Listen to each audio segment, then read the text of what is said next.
নমস্কার বন্ধুরা, welcome to election mania channel. আজ আমরা আলোচনা করব 280 নম্বর আসানসোল বিধানসভা কেন্দ্র নিয়ে।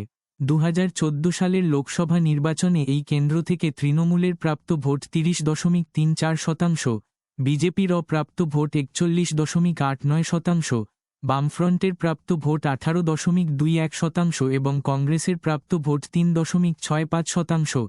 এই কেন্দ্র থেকে বিজেপির বাবুল সুপ্রিয় তৃণমূলের দোলা সেনের থেকে 21,062 ভোটে এগিয়েছিলেন। 2016 সালের বিধানসভা নির্বাচনে এই কেন্দ্র থেকে তৃণমূলের প্রাপ্ত ভোট 38.54%, বিজেপির প্রাপ্ত ভোট 26.51% এবং বামফ্রন্ট ও কংগ্রেসের মিলিত প্রাপ্ত ভোট 30.84%। এই কেন্দ্র থেকে তৃণমূলের তাপস ব্যানার্জি বামফ্রন্টের হেমন্ত প্রভাকরকে 14,283 ভোটে পরাজিত করেন।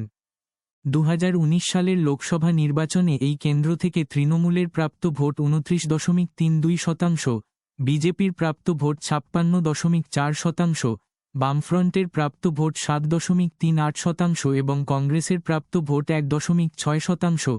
এই কেন্দ্র থেকে বিজেপির বাবুল সুপ্রিয় তৃণমূলের মুনমুন সেনের থেকে 53,820 ভোটে এগিয়েছিলেন। 2021 সালের বিধানসভা নির্বাচনে এই কেন্দ্র থেকে তৃণমূলের প্রাপ্ত ভোট 42.82%, বিজেপির প্রাপ্ত ভোট 45.13% এবং বামফ্রন্ট ও কংগ্রেসের মিলিত প্রাপ্ত ভোট 8.2%। এই কেন্দ্র থেকে বিজেপির অগ্নিমিত্রা পাল তৃণমূলের সায়নী ঘোষকে 4,487 ভোটে পরাজিত করেন। 2024 সালের লোকসভা নির্বাচনে এই কেন্দ্র থেকে তৃণমূলের প্রাপ্ত ভোট 41.26%, বিজেপির প্রাপ্ত ভোট 47.19%, বামফ্রন্টের প্রাপ্ত ভোট 8.24% এবং কংগ্রেসের প্রাপ্ত ভোট 0.64%। এই কেন্দ্র থেকে বিজেপির এস আলুওয়ালিয়া তৃণমূলের শত্রুঘ্ন সিনহার থেকে 12,157 ভোটে এগিয়েছিলেন। 280 নম্বর আসানসোল দক্ষিণ বিধানসভা কেন্দ্র। 2026 সালের বিধানসভা নির্বাচনে এই কেন্দ্র থেকে সম্ভাব্য বিজয়ীকে হতে চলেছে। সেটার আগে জানিয়ে রাখি যে আগামী পর্বে আসানসোল উত্তর বিধানসভা নিয়ে আলোচনা করা হবে, তাই এরকম আরও তথ্য পাওয়ার জন্য চ্যানেলটি সাবস্ক্রাইব করে রাখুন। এই কেন্দ্রের মোট ভোটার 2,74,245।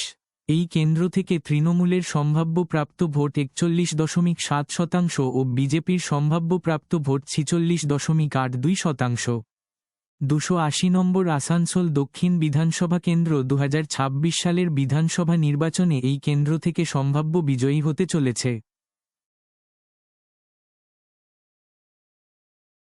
এখন পর্যন্ত আলোচিত 76টি কেন্দ্রের ফলাফল।